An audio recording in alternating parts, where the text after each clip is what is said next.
Tarso era una ciudad de contrastes, de griegos y judíos, de la filosofía del hombre y la ley de Dios. Un lugar donde los hombres se esforzaban por mantener sus buenas relaciones con Dios, ya fuera por el principio de guía de la razón o por el orgullo y la convicción de las buenas obras. Gobernando las dos cimas espirituales de judíos y griegos, se encontraba el Imperio Romano. Allí fue donde nací yo, Darío V, en el 8º año de la era cristiana. 2 años después nació un niño hebreo en la casa de un fabricante de telas. Más tarde se habría de llamar a sí mismo un hebreo de hebreos. Pero yo lo conocí simplemente como Saulo.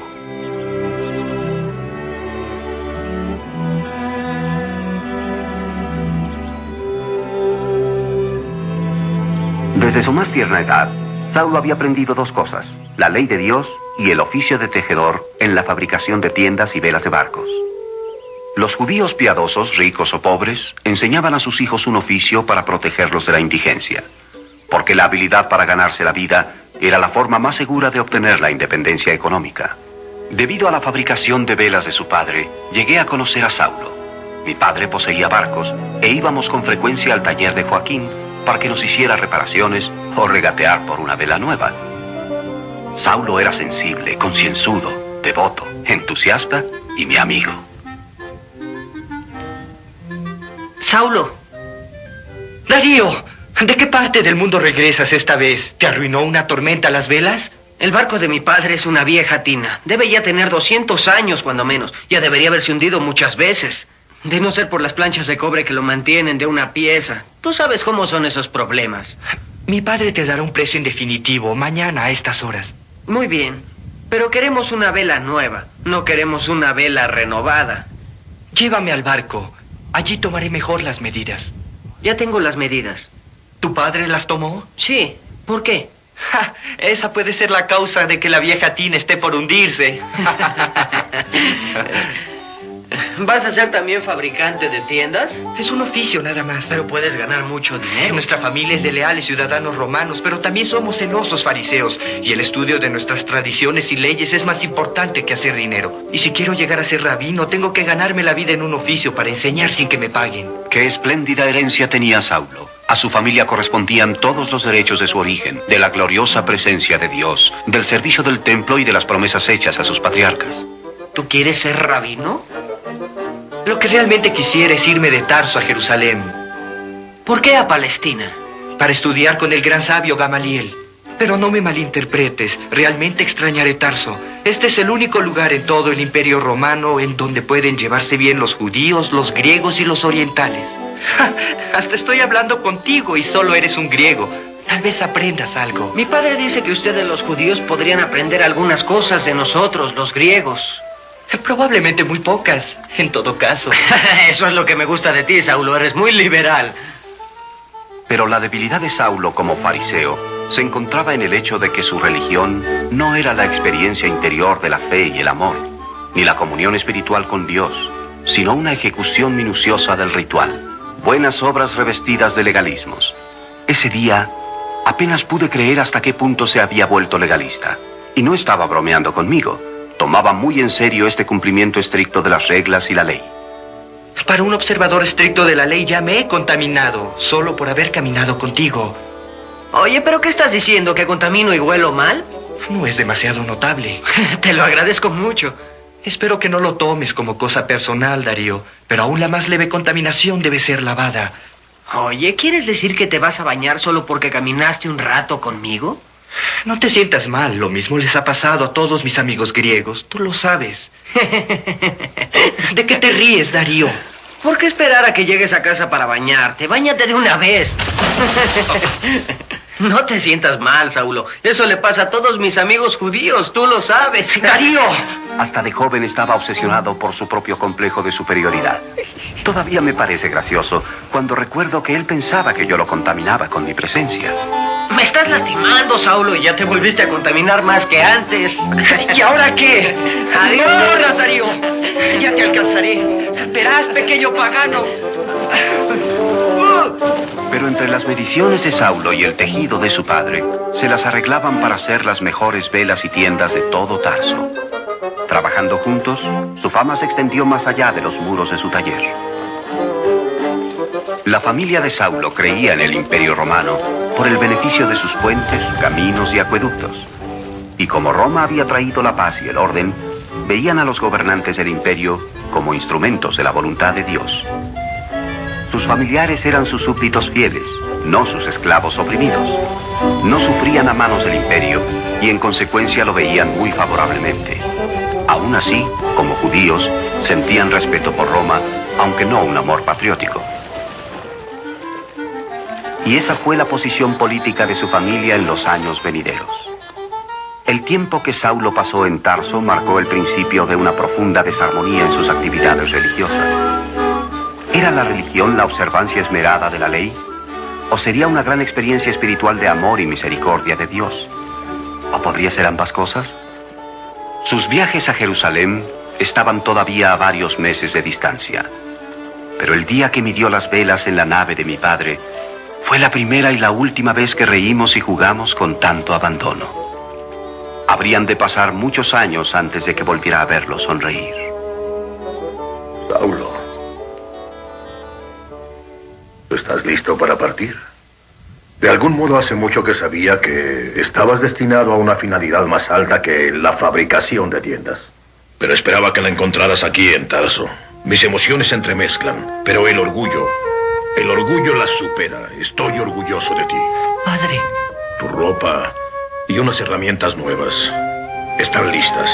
Quisiera poder ir contigo. Me daría mucho gusto ver a tu hermana Sara. Shalom, padre. Saulo, hijo mío. Hijo mío, ¿cuánto tiempo estarás allá? Hasta que aprenda la verdad. Dedicaré mis plegarias a que no te eluda la verdad. Shalom, hijo. Hijo mío.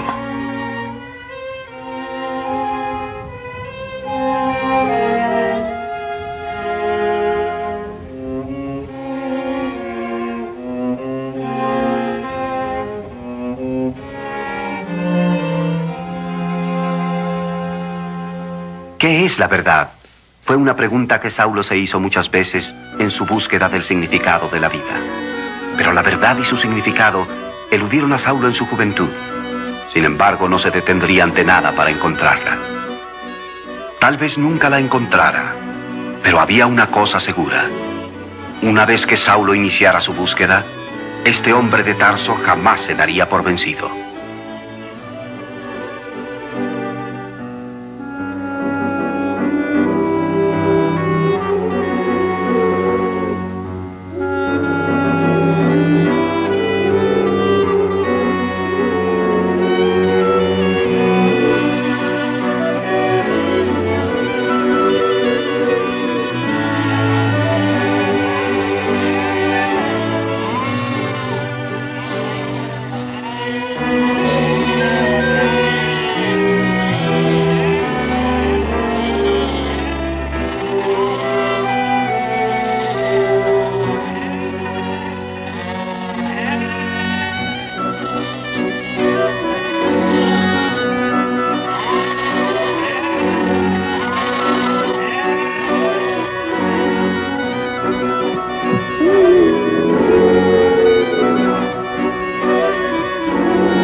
Hola, Sara, qué gusto verlos.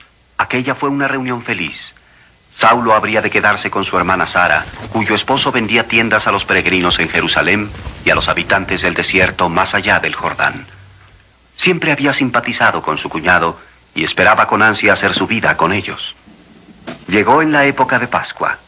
Mientras su cuñado oficiaba las plegarias, Saulo dio gracias por haber hecho su viaje a salvo y oró por la salud de su familia. Alabado sea el Señor. Alabados sean los servidores del Señor. Alabado sea el nombre del Señor desde ahora y para ¿Quién siempre. ha creído a nuestro anuncio y sobre quién se ha manifestado el brazo de Jehová? Y subirá cual renuevo delante de él. Y como raíz de tierra seca no tendrá forma ni hermosura. Gamaliel era el rabino más distinguido de su tiempo y se le consideraba como uno de los 7 rabinos de Jerusalén. Saulo no había esperado que fuera sencillo el aprendizaje. En su mayor parte, Sus estudios tenían como fin su capacitación como escriba. Y solo cuando hubiera terminado con ellos, sería aceptado como discípulo de Gamaliel. Estos estudios le introdujeron a las formas más nobles, así como a las más duras y más triviales del fariseísmo, porque hacían el mayor énfasis en las formas rituales de la ley piadosa, con preceptos que iban mucho más allá que la ley de Moisés. Y estas leyes tenían que ser observadas hasta en sus menores detalles, para prepararse para el día en que el poder y la majestad de Dios inundaran al mundo. La vida de Saulo se convirtió en un esfuerzo desesperado para llevar esta doctrina a su más completa expresión. Y diciendo yo al impío, de cierto morirás, si él se volviere de su pecado e hiciere juicio y justicia, si el impío restituyere la prenda, devolviere lo que hubiera robado y caminar en las ordenanzas de la vida, no haciendo iniquidad, vivirá ciertamente y no morirá, no se le recordará ninguno de los pecados que hubiere cometido. Los días de estudios intensos se convirtieron en semanas, las semanas en meses y los meses en años. Durante todo este tiempo, Saulo estudió y absorbió. Su mente quedó totalmente bajo el control de las exigencias de la ley. La ley es el camino hacia Dios. Y no hay otro camino. Saulo había llegado a ser uno de los alumnos sobresalientes de Gamaliel. Y pronto tuvo una congregación propia. Enseñó a sus prosélitos que la ley era el camino por el cual el hombre podía acercarse a Dios. Pero había inquietud, y muchos se iban alejando deseosos de escuchar de otro camino hacia Dios. Un camino marcado por un carpintero de Nazaret. Y por eso Dios nos libertó a través de su Hijo, el Mesías. Cuando se puso a prueba nuestro padre Abraham, ofrendó a su amado Hijo. En su corazón estuvo dispuesto a ver morir a su Hijo. Uno de los predicadores más convincentes de que este era el camino hacia Dios fue el joven Esteban. Esteban establecía con frecuencia el paralelo entre Abraham, que llevó de buena gana a su hijo a la muerte, y Dios, que entregó a su Hijo Jesús, el Cristo, a que muriera para que todos los hombres pudieran tener vida eterna, si a través de la fe aceptaban este pacto como pago de sus pecados. Por otra parte, Saulo predicaba que el único camino hacia Dios era el de las obras, de las buenas acciones, de la ley. La ley, y solamente la ley, era su mensaje. Debido a su fidelidad a la ley de Dios, llamó la atención de Caifás, el sumo sacerdote. Te he venido observando con cierto interés. He estado pendiente de muchas de las clases de Gamaliel, pero cuando me dijo que tú eras uno de sus alumnos más prometedores, bueno... Pero mis estudios con Gamaliel hace mucho que terminaron. Cierto. Pero como su mejor alumno te han seguido mis ojos. Tienes una congregación, ¿no es así? Sí. Y predicas que la ley es el camino hacia Dios.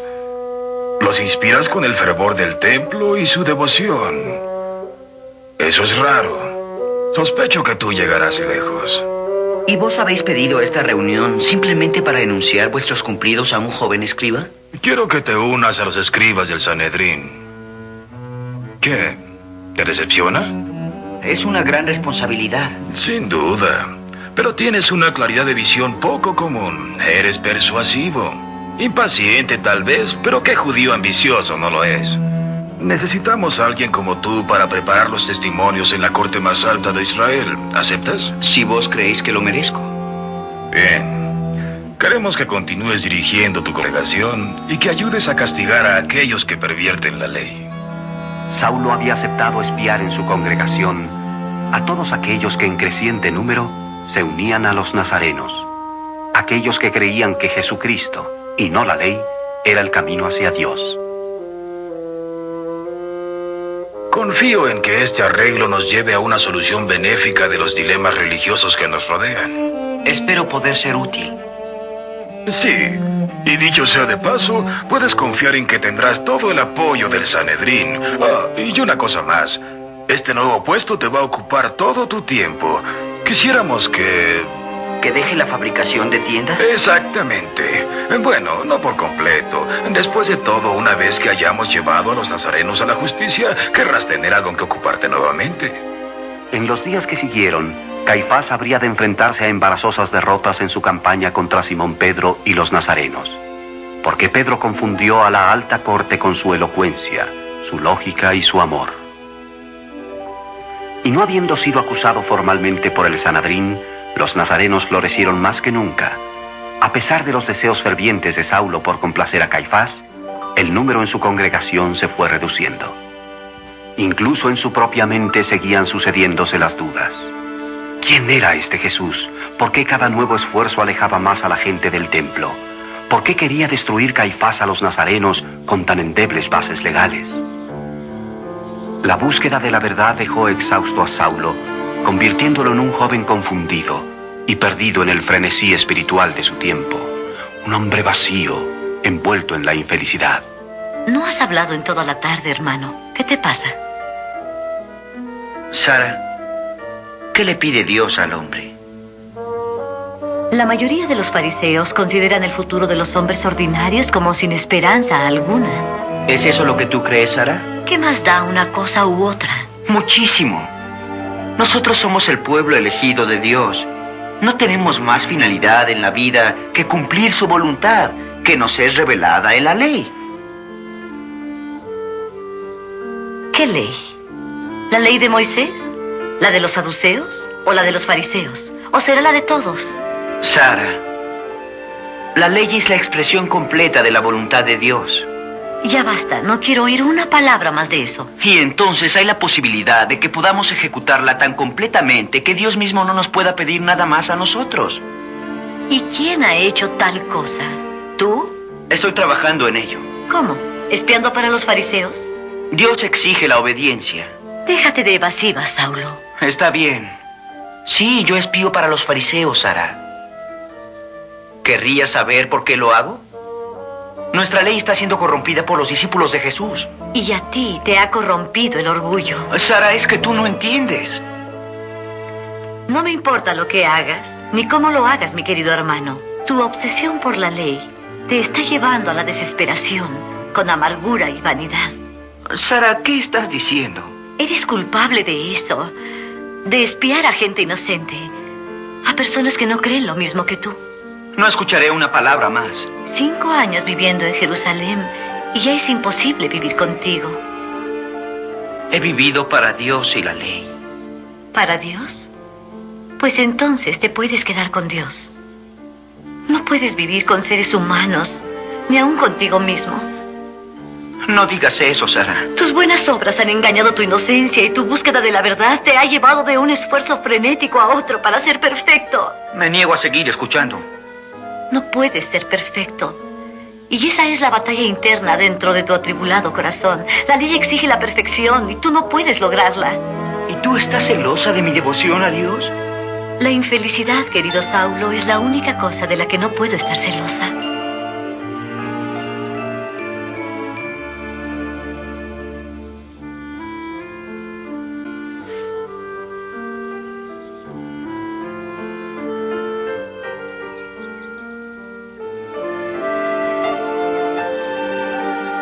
Atormentado por las dudas, pero poseído de una ambición espiritual para servir y agradar a Dios, la vida de Saulo se convirtió en una búsqueda obsesiva de la verdad. Una verdad que lo eludía en todos sus intentos y manchaba su celo con la frustración. Señor, yo pretendo únicamente complacerte y buscar solo a los que te honran y temer. Saulo, acabo de saber que los sacerdotes han arrestado a otro nazareno. Es un judío griego. Sí, lo sé. Lo tienen frente al consejo sacerdotal Y han solicitado mi presencia. Dime, Natán, ¿tú crees que la ley es el camino hacia Dios? tenemos que apresurarnos. Se ha reunido una multitud airada frente a la cámara. Sí. No se necesita mucho para poner de mal humor a Caifás. Vamos, Natán, es hora de ejecutar las leyes de Dios. El cielo es mi trono y la tierra el estrado a mis pies. ¿Qué casa me edificaréis?, dijo el Señor. ¿Cómo se llama? Esteban. Estos judíos griegos. Sus nombres tienen siempre cierta sonoridad. Vosotros os resistís siempre al Espíritu Santo. La pregunta es si la gente resistirá el deseo de matar a este Así predicador. sois vosotros. ¿A cuál de los profetas no persiguieron vuestros padres? Si alguien muere aquí, tú tendrás parte de la culpa.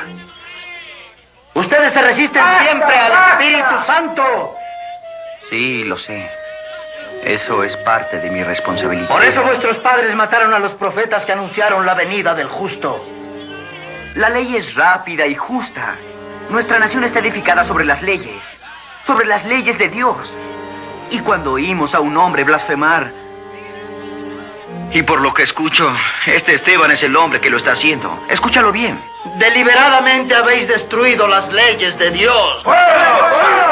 Veo los cielos abiertos y a Jesús el Mesías que está a la diestra de Dios.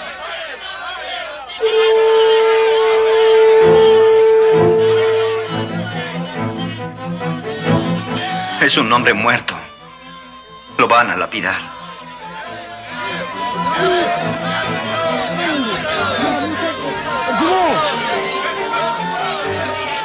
Y llevaron a Esteban para lapidarlo. Y los testigos pusieron sus vestidos a los pies de Saulo.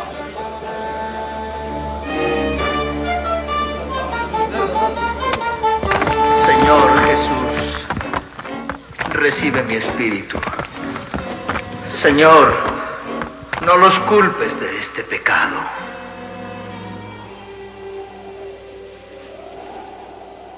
Saulo sintió piedad por él, pero cuando se recordó a sí mismo que Esteban era el enemigo que había traído a muchos de sus prosélitos y los había alejado de la ley, sintió cierta satisfacción y gozo por la muerte de este hombre frágil. Sin embargo, un sentido interior de decadencia traicionaba la brutalidad del momento. Señor, dime, ¿qué más deseas de mí? Saulo, ¿Sí? es hora de irnos.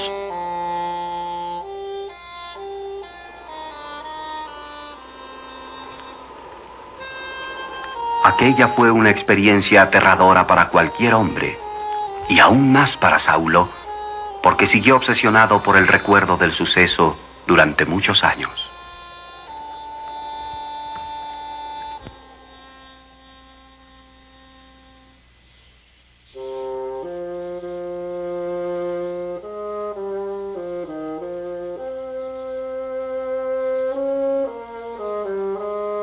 Sara me dijo que te encontraría aquí. Sí. Te ves muy atribulado, Saulo. ¿Qué ocurre en tu corazón? Señor, con frecuencia pienso en el templo. Me tranquiliza el alma en las noches. Hay una cierta paz. Una paz que envuelve todo mi ser. No digas más, hijo mío. Y luego pienso en lo que he venido a hacer, tratando de agradar a nuestro Dios. Inclusive he evitado veros. Saulo. Es cierto.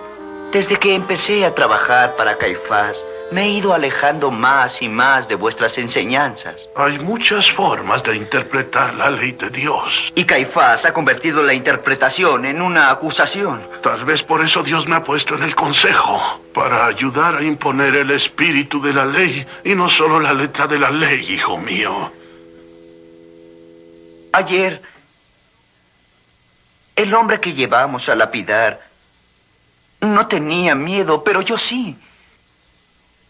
Nunca vi a un hombre enfrentarse así a la muerte, sin temor, sin ira, y le pidió a Dios por nosotros. Le pidió al Señor que nos perdonara. Saulo, por eso yo me inclino por la clemencia, porque estas lapidaciones marcan el final de la razón. La clemencia es un lujo que se puede permitir el Sanedrín. ¿Por qué hemos de ser clementes? ¿Por qué? Porque así los jóvenes no tendrían que sufrir la culpa de juicios irracionales. Si los hombres como Esteban no son los del verdadero Dios, su obra perecerá. Pero si son de Dios, no podemos aniquilarlos. Me parece que ya he oído ese argumento. ¿Y no te ha conmovido? ¿Conmovido? No lo sé. Jeremías habló del tiempo en que la ley de Dios está aquí escrita en el corazón de los hombres y que les mostraría el camino a la comunión completa con Él. La diferencia real entre tú y Caifás, ¿sí?, es que él solo piensa en sí mismo, mientras tú solo piensas en Dios, es cierto.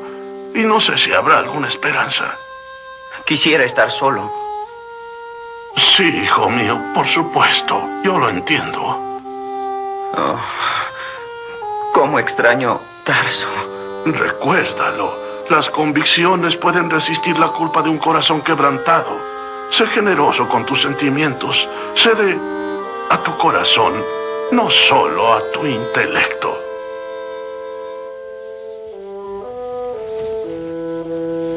Saulo pasó entonces por un periodo de grave agitación emocional. Perturbado por los problemas morales que habían provocado sus actos, buscó el alivio en la determinación de intensificar su fanática campaña de exterminio de los discípulos de Jesús. Señor, hazme digno de ti. Fue comisionado para efectuar una búsqueda de los seguidores de Jesús en Jerusalén. Bajo las órdenes de Saulo cayeron hombres armados sobre los nazarenos. Se invadieron sus hogares. Se aterrorizó a los niños. Hombres y mujeres que encontraban eran aprehendidos o puestos en fuga. Y mientras hacía sus mortales amenazas sobre los discípulos, experimentó un desconcierto y una incertidumbre cada vez mayores. Pero no podía dar marcha atrás. Y si esta era en efecto la voluntad de Dios, encontraría la manera de someterse y obedecer. Por culpa de la persecución de Saulo, los creyentes huyeron a ciudades alejadas de Jerusalén. Y así fue como Saulo, comisionado por el sumo sacerdote, emprendió el camino de Damasco. La jornada era larga y tediosa. El calor casi intolerable.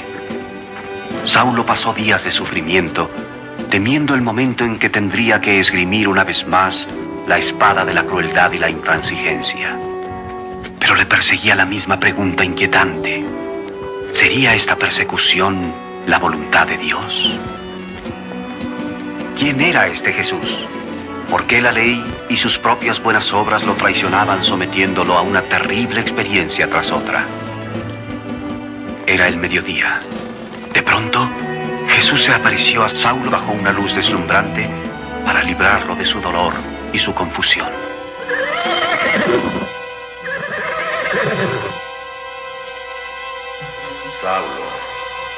Saulo, ¿por qué me persigues de esta manera?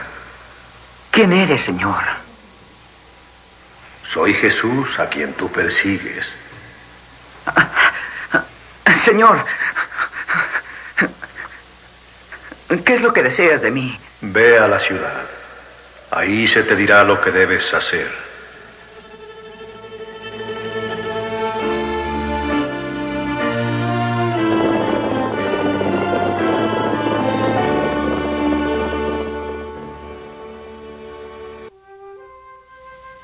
Deslumbrado como estaba, no podía estar tranquilo ni comer. Solamente oraba. Cristo se había revelado a Saulo. Su conversión fue una vuelta completa e instantánea en su religión. Su orgullo y su arrogancia fueron barridos. Jesús había entrado en su corazón y había tomado posesión de él. Algunos días después, Dios habría de enviar a Ananías para restaurar la vista a Saulo. Había ido a Damasco para detener a los discípulos de Jesús y ahora se unía a ellos. La calma se había restaurado en este hombre de Tarso. Y con su declaración de fe pública en Jesucristo y su bautizo, una vez más mi amigo de la niñez volvió a sonreír. Años más tarde habría de escribir que no habló con hombre alguno, sino fue a buscar la guía de Dios y así partió de Damasco hacia Arabia, un enorme territorio desértico y seco que se extendía desde Damasco al monte Sinaí hasta el Mar Rojo y el Golfo Pérsico. El desierto era un lugar de austera belleza. El sol, la soledad, las arenas. Aquí fue donde habló con Dios y reconstruyó su pensamiento religioso. Todo lo habría de reexaminar: la ley, las escrituras, la tradición, el ceremonial, todo a la luz de Jesucristo. Fue un período de silencio y reclusión el de Arabia. Un total abandono de todo lo que había sido. Había terminado la búsqueda de la verdad porque la había encontrado en Jesucristo. Se vio a sí mismo a través de los ojos de los demás. Para los judíos era un traidor y los nazarenos no lo habían aprobado. A su regreso de su período de aprendizaje en Arabia, Saulo llegó a Damasco. Pudo haberlo evitado fácilmente, pero sentía una responsabilidad hacia los creyentes que vivían allí. Antes había ido para atraparlos y perseguirlos, pero ahora tenía que volver para apoyarlos y darles energías. Permaneció allí 3 años, predicando la fe que antes había tratado de destruir. Al principio las sinagogas le abrieron sus puertas, pensando que había venido a reforzar sus antiguas ideas. Pero su nueva fe resultó ofensiva, dado que los confundía. Y muy pronto la animosidad de los judíos se convirtió en furia.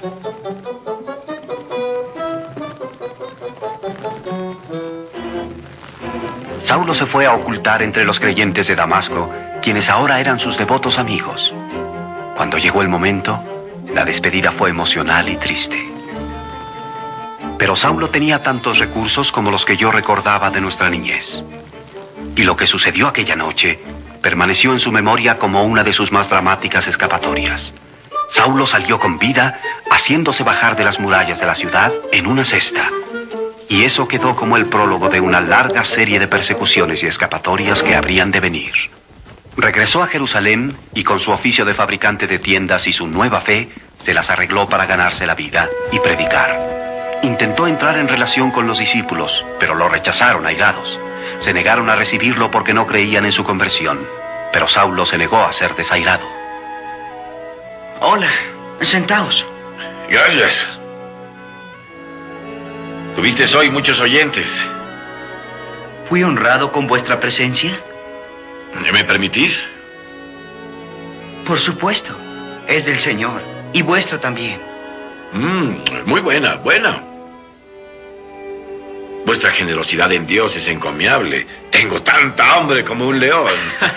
Eso veo. Decidme, ¿quién sois vos? No había probado un pescado tan exquisito como este desde que salí de Chipre. En esta ciudad las mujeres le ponen demasiado ajo. ¿Os he oído decir que sois de Chipre? Lo fui hace tiempo. Vendí todo lo que tenía y me fui de ahí. Tenía más tierras y dinero de lo que podía usar. Todo un problema. Tal vez debisteis guardar para una buena comida. Tenéis sentido del humor. Me gusta eso. Me parece que no he escuchado vuestro nombre. Me llamo Bernabé. Bueno, hermano Bernabé, no sé cómo deciros esto, pero... Decidlo como queráis. Bueno, me parece haber descubierto algo tortuoso detrás de ese apetito voraz y esa sonrisa tonta. No soy tortuoso, os lo aseguro. Solo una curiosidad saludable por el que lapidó a Esteban, por la persona que persiguió a tantos hombres, mujeres y niños inocentes y puso en fuga a los creyentes por toda Judea y Palestina. Y luego, para coronarlo todo, tranquilamente se dice convertido. Así que veréis que para mí, querido Saulo, ante tales pruebas, no sois el que parecéis ser muy tortuoso. ¿No estáis de acuerdo? Sentimos desconfianza, Saulo. ¿Podrías culparnos? Llamadme Pablo, por favor. Decidme quién os envía. ¿Tenéis otro nombre? Saulo, Pablo, ¿qué diferencia hay? Persiste el hecho de que pecasteis miserablemente. Fui perdonado por Jesús. ¿En serio? Por favor, ¿quién os envía? Los discípulos. ¿Los discípulos? Alabado sea el Señor. Y aún los discípulos encuentran difícil perdonar y olvidar. Entonces tal vez sea tiempo de que empiecen. Sí, Pablo. Pero no hay señales fáciles que reconocer en un hombre que ha vuelto a nacer. Y el hecho de que hayas caído del caballo no creo que sea la mejor de las señales. Por eso estoy aquí. Quiero oírlo todo desde el principio. Desde el instante en que Cristo habló contigo. Estoy ansioso por oírlo. Quiero saberlo todo. ¿Caminamos? Bernabé intervino con los discípulos para determinar la verdad de la conversión de Pablo, porque serían ellos quienes tendrían que reconocer la validez de la experiencia que había vivido. Esto era importante, porque al ir pasando el tiempo y desapareciendo los amigos de Jesús, no podía permitirse que las revelaciones personales se convirtieran de un poder vivo en un culto. Fue un momento de emoción y enriquecimiento espiritual para ambos hombres. Empezó a crecer un respeto mutuo y una amistad entre ellos al ir compartiendo sus experiencias con Cristo. Hasta muy entrada la noche, Bernabé escuchó a Pablo, juzgó sus palabras, oró con él y lo llevó ante Pedro. Pablo pasó 15 días con Pedro y juntos dejaron transcurrir las horas, los días, las semanas, repitiendo el misterio de Jesús. Eran dos hombres muy diferentes. Pedro vivía del corazón, era un sencillo pescador con una contagiosa pasión por la vida. Por temperamento y espíritu, Pedro era el portavoz de los creyentes de Jerusalén, mientras que Pablo era un hombre cultivado, cuya vida estaba bajo el peso de la ley, la lógica y la razón. Para estos dos hombres, Jesús era el núcleo y el centro de la vida. Durante su estancia en Jerusalén, Pablo estudió las grandes doctrinas de la fe cristiana: el nacimiento virginal de Jesucristo, su vida sin pecado, su existencia divina, el sacrificio de su muerte y su resurrección corporal para traer la salvación por la fe en Él y solamente por la fe. Los tiempos eran problemáticos e impredictibles, y no pasó mucho tiempo antes de que se formara otra conspiración contra él. Así que Pablo tuvo que marcharse. Se dirigió al norte, a lo largo de las costas del Mediterráneo. Habían pasado 10 largos años desde que yo le hubiera visto partir en busca de la verdad. Pero ahora Pablo, el hombre de Tarso, volvía a casa. Siendo niño, su hogar le había dado un tesoro de recuerdos y un oficio con el cual prosperar. Su padre le había enseñado a bastarse a sí mismo, a dar, no a mendigar.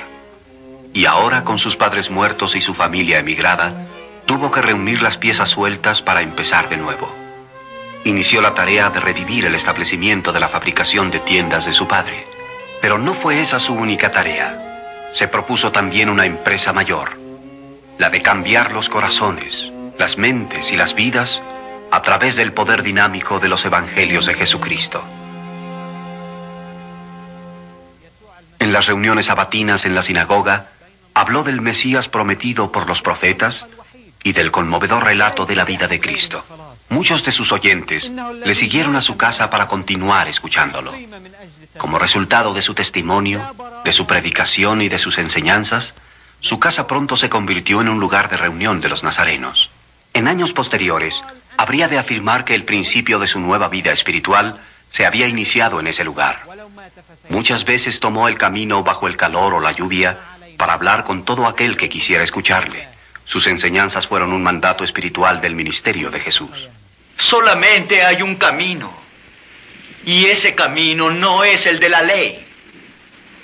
El camino al cielo que yo predico no está basado en un capricho, sueño o visión del hombre, porque mi mensaje procede no de los hombres, sino de Jesucristo mismo, quien me comunicó lo que debería decir. Cuando regresé a Tarso, me sorprendió ver a mi amigo de la niñez. También mi padre había muerto y yo me había hecho cargo de su negocio de construcción de barcos. Había escuchado lejanos rumores de las persecuciones de Pablo y su conversión, pero como sucedía a muchos otros griegos, eso influía poco en mi manera de pensar, aunque el verlo y escucharlo fue una experiencia diferente. Sabemos que los autores de las Escrituras habían preconizado estos tiempos en que Dios salvaría a los gentiles también por la fe. Dios le habló de esto a Abraham hace mucho tiempo cuando dijo: bendeciré a todas las naciones que confíen en mí como tú. Todos los que confían en Cristo compartirán las mismas bendiciones que recibió Abraham. Antes de Cristo fuimos protegidos por la ley, mantenidos en custodia protectora, por así decirlo, hasta que pudiéramos creer en el Salvador que vendría. Éramos esclavos de la ley, pensábamos que podía salvarnos. Pero hoy, con la ayuda del Espíritu Santo, afortunadamente contamos con la muerte de Cristo para borrar todos nuestros pecados. Es todo por hoy, hermanos.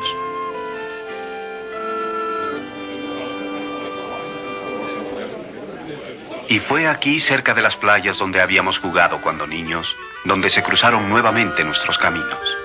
Darío, hablaremos después.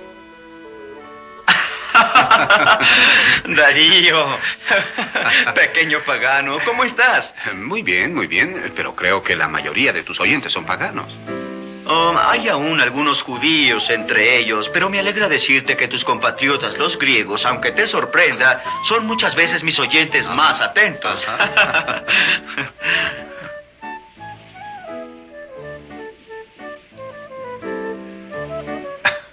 Pero Pablo, ¿qué estás diciendo? ¿Así que entonces ya no te contaminamos? Tienes buena memoria. Me río siempre que me acuerdo que me empujaste al agua aquel día que me di las velas de la embarcación de tu padre. Recuerda que él admiró mucho la calidad de tu trabajo. Lo recuerdo como un hombre bueno y dulce. Ven, vamos a caminar. Indudablemente había cambiado.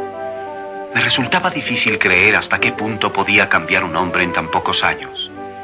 Habían desaparecido su vanidad y su arrogancia, y en su lugar existía un amor y un poder interior que me dejaron intrigado.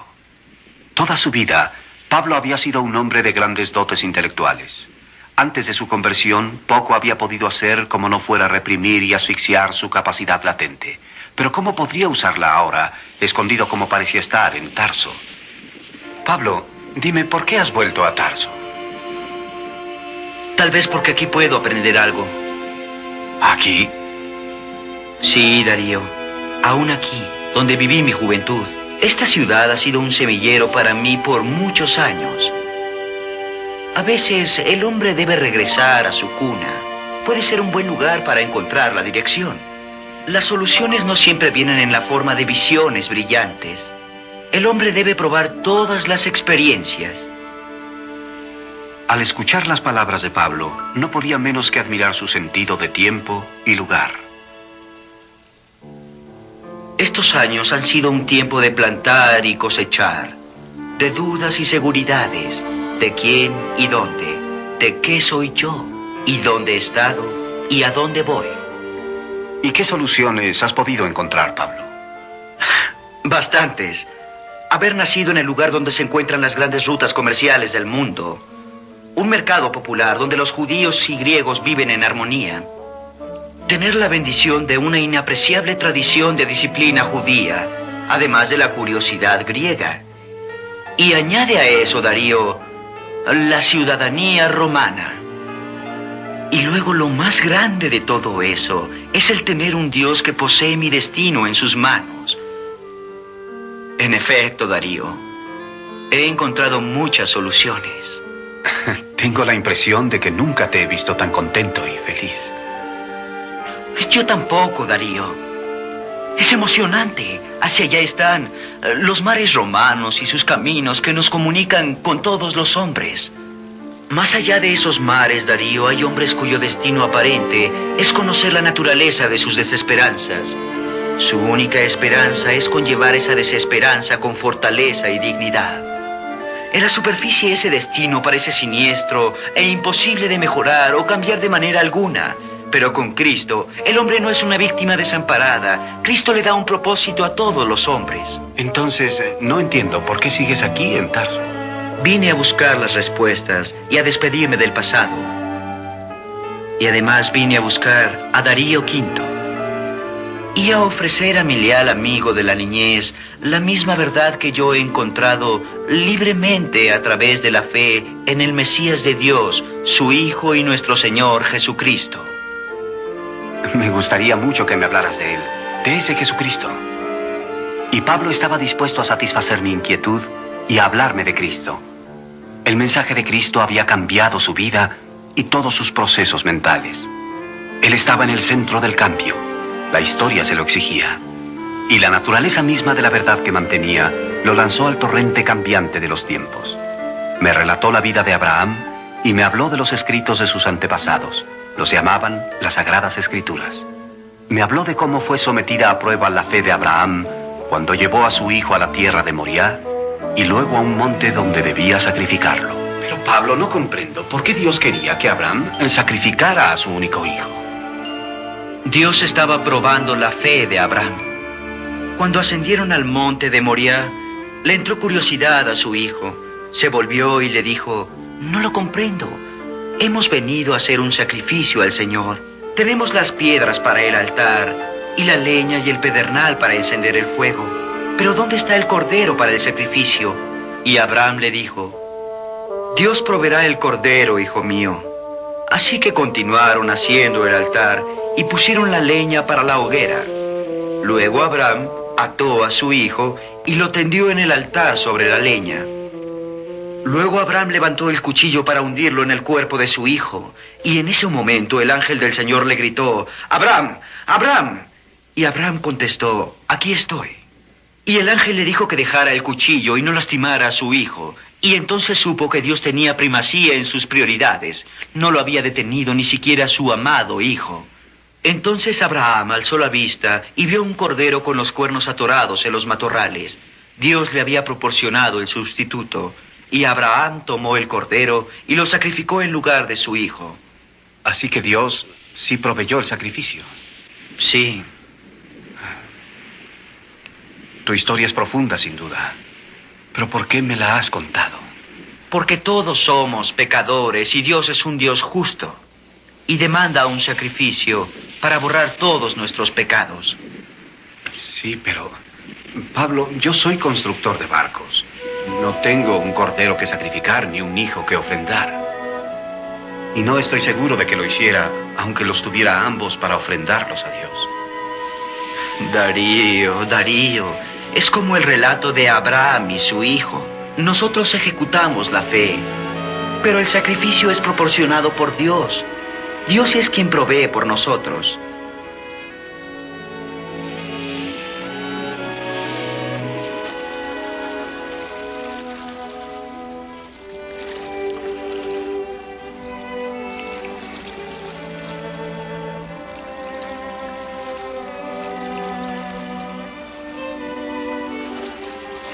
Pero no comprendo por qué un cordero, un simple cordero, es tan importante para Dios. En sí, el cordero no tiene importancia. Es solo un símbolo de Dios que nos apunta al Cordero Eterno. Como ves, Darío, el Cordero del que Dios habló es su único Hijo.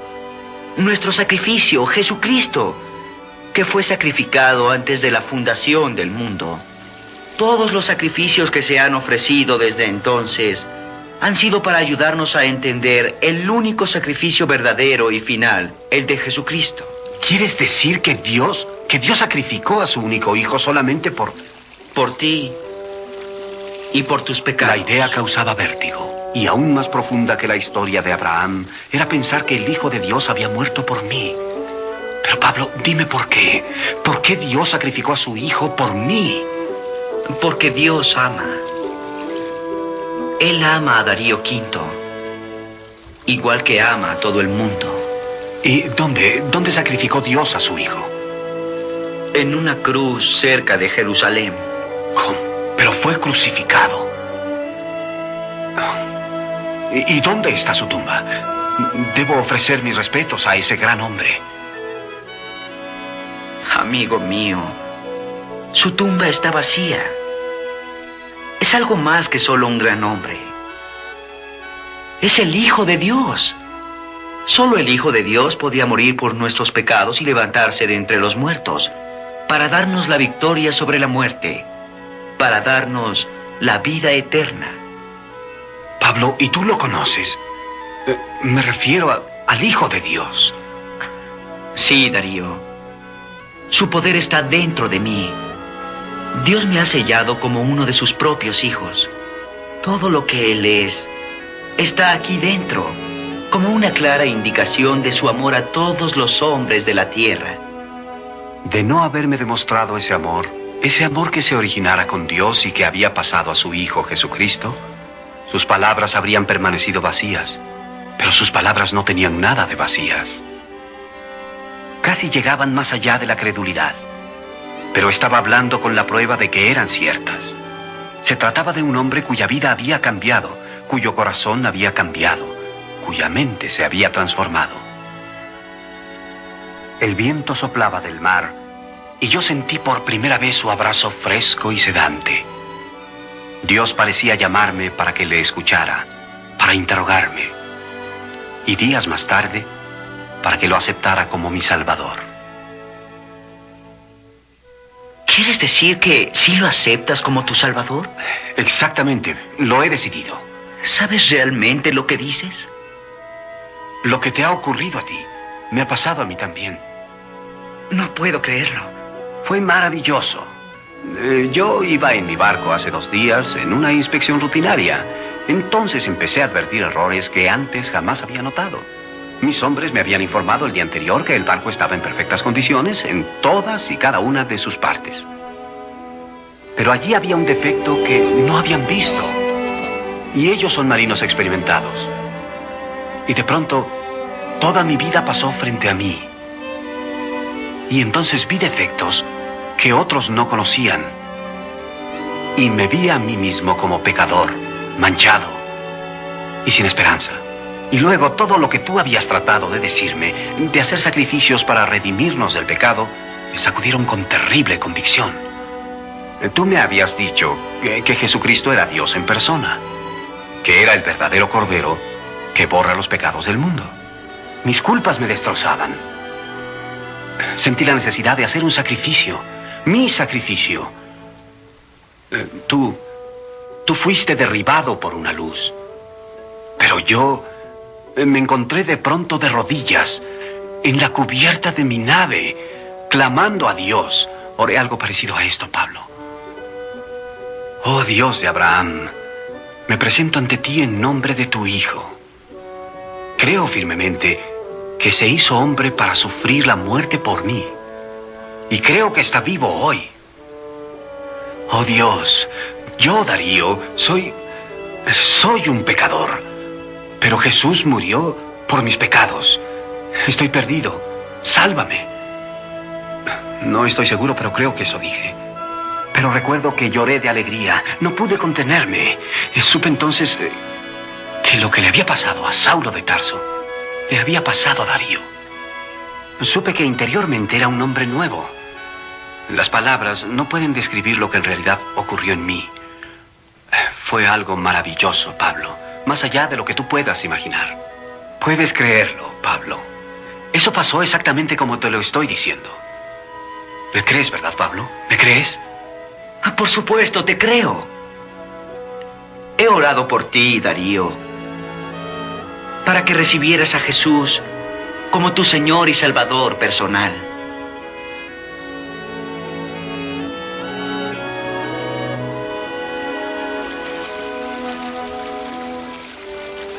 Pablo pasó casi 10 años en Tarso, haciendo tiendas y convirtiendo a la fe cristiana a muchas personas de todas las razas y naciones. Realizó una gran obra, pero aunque me aseguraba que estaba contento esperando el llamado de Jesús para su siguiente tarea, su personalidad era demasiado vigorosa y le preocupaba la propagación de la fe para no sentirse un poco frustrado por el futuro. No se sentía contento de limitar su ministerio solamente a Tarso. Entonces, un día, llegó un visitante con una solicitud especial. Jesús pensaba más allá que los buenos judíos al llevar las buenas nuevas a otros judíos, puesto que Jesús no trataba de alcanzar solamente a su pueblo. Tienes razón. Pero sabes, Pablo, los de Jerusalén no estaban seguros al principio. Tenían muchas dudas. Esa es la desventaja de las visiones. No todos las tienen al mismo tiempo. Es cierto, y muchas visiones no vienen de Dios. Y no podemos confiar en las visiones. Y eso no es todo. Tu principal desventaja fueron las persecuciones, hermano Pablo. Pero todo mi futuro será juzgado por lo que fui antes. Antes de recibir a Jesucristo, no soy la misma persona, soy un nuevo hombre en Cristo. Cálmate, Pablo. Ya no estás siendo juzgado ahora, pero hizo falta este tiempo para que las heridas sanaran. Tú sabes que fuiste muy eficiente, Pablo, persiguiendo a los prosélitos de Cristo. Tuviste una gran reputación. Pero quieres sentarte, me echas a perder la comida. Es una reacción excesiva por lo que ocurrió en el pasado. Mucha gente ni siquiera sabe cómo era yo. Tú lo sabes, Bernabé. El terror no necesita tener rostro para ser temido. Entonces, ¿por qué has venido? Porque me gusta tu comida, hermano.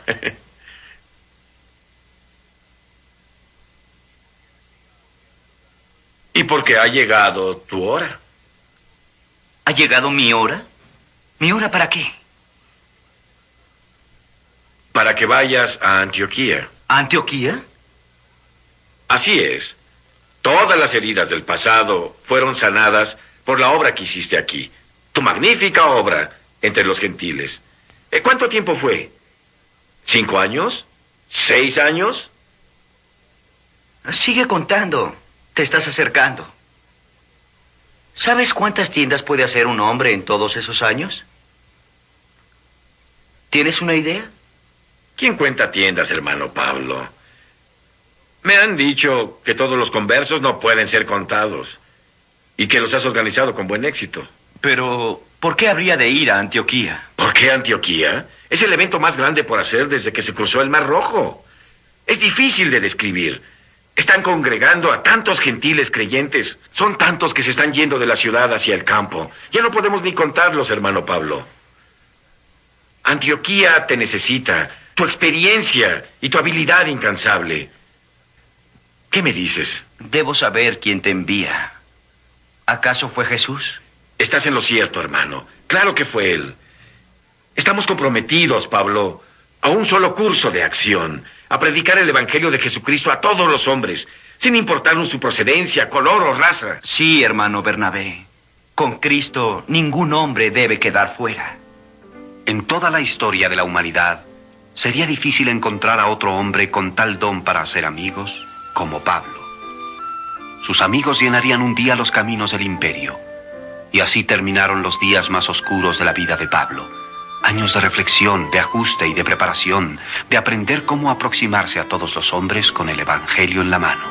A bordo de su modesta embarcación, rumbo al sur, lo vi alejarse de Tarso por última vez. No volverían a cruzarse nuestros pasos en muchos años. En Antioquía le esperaban grandes experiencias. Él y Bernabé trabajaron allí por un año, predicando y enseñando. Ahí fue donde la población creciente de creyentes empezó a ser llamada cristianos, una forma de una palabra latina que significaba seguidores de Cristo. Pero tenía poco significado para los hombres de Jesús, que preferían ser llamados hermanos, buscadores del camino, creyentes, siervos y esclavos de Cristo. En su primer año en Antioquía, Pablo supo que el poder se encontraba en la organización de los creyentes, que cada individuo era indispensable, de tal manera que si un miembro sufre, todos los miembros a una se duelen, y si un miembro es honrado, todos los miembros a una se gozan. Durante todas sus predicaciones y viajes, él continuó reconstruyendo su mundo interior, buscando siempre las respuestas y la guía divina, porque al llegar a Antioquía, Pablo se había puesto bajo la autoridad de la iglesia del lugar. Sentía la obligación de seguir sus instrucciones. Cierto día, se reunió un grupo notable de hombres de la iglesia en la ciudad de Antioquía. Llegaron Simeón de Noráfrica, Lucius de Cirene, Maneano de Judea y Bernabé de Chipre. Todos ellos, al igual que Pablo, eran hombres de gran fe y amplia visión. El Espíritu Santo había apreciado su notable trabajo en Antioquía para abrirles los ojos a posibilidades aún mayores. La respuesta a sus plegarias para extender su acción estaba a punto de empezar. Pablo, ¿estás listo? Nuestra hora ha llegado. Sí, hermano. Todos creemos que ha llegado el tiempo de llevar nuestra fe a la buena batalla. Estoy listo y ansioso de iniciar la jornada. Parece que tendré que aprender a hacer tiendas sobre la marcha. Probablemente. Y con el mundo en tan terrible confusión, también tendremos que hacer conversiones sobre la marcha. ¿Podemos hacerlo, Pablo? ¿Hablas de los dos? Claro que sí, me refiero a los dos, hermano. Hemos sido comisionados por la iglesia. Vamos a salir ahora los dos, Pablo, hacia todo el mundo. Todos estaban entusiasmados. Simeón relató cómo el Señor le había abierto los ojos. El futuro de la iglesia estaba en otras partes, en cualquier lugar o momento en que Pablo o Bernabé encontraran oyentes. Pablo dijo a sus amigos que se sentía satisfecho de que Jesús hubiera considerado oportuno confirmar sus visiones a través de su bondadoso amigo Bernabé. Este tenía razón, su amor ya no podía seguir inactivo. Era tiempo de que la iglesia de Antioquía, a través de Bernabé y Pablo, invadiera las tierras vecinas con el amor de Cristo. Debido a su crecimiento y visión, la iglesia de Antioquía se convirtió en la primera iglesia misionera. Con un profundo sentido de la dirección de Dios, Pablo y Bernabé fueron comisionados a aventurarse en el mundo como misioneros.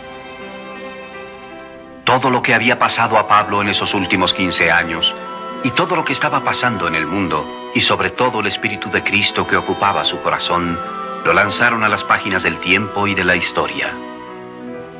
Todavía siguió siendo mi amigo, siempre leal y persuasivo, Emprendedor exigente, curioso, alerta, inquieto y vivaz, pronto a la compasión, aunque susceptible a la ira. Odiaba la injusticia y no le sorprendía nada de lo que hacía el mundo. Aún así, impasible, sobrecogido por la enormidad de la resistencia del mundo a la compasión y el gozo de Cristo. Era un hombre capaz de encontrar nuevamente la fuerza, aún en la fatiga y la desesperación. Qué feliz me sentía yo de haber conocido al Cristo que este hombre de Tarso me había señalado. Porque de tal manera amó Dios al mundo, que ha dado a su Hijo unigénito, para que todo aquel que en él cree no se pierda, mas tenga vida eterna.